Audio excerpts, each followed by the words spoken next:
beaucoup de leaders des partis politiques vont répondre devant la justice. Les Maliens ne vont pas tolérer que leurs sommes, nos taxes, se dilapident comme ça. C'est pratiquement impossible.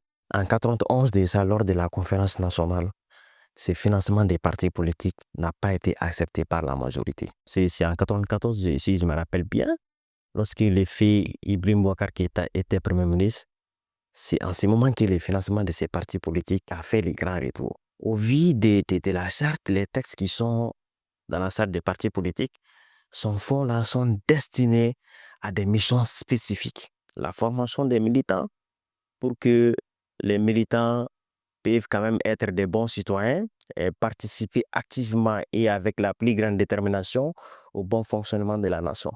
Mais malheureusement, ça n'a pas été le cas.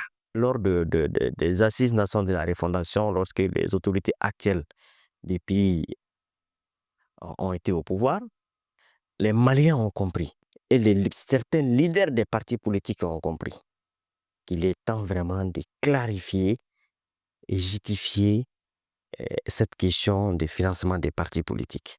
Donc moi, je pense que c'est tout dit, de la clarification d'abord, et après les gens vont se justifier. Comment ces fonds ont été utilisés? Parce que certains leaders des partis politiques ont utilisé ces fonds pour des fins personnelles, à envoyer leurs enfants dans les écoles prestigieuses dans le monde. Comme je l'ai dit, d'autres militants au sein de leur propre parti politique ne sont même pas au courant que les partis ont reçu des financements. Comment nous pouvons continuer sur ce chemin?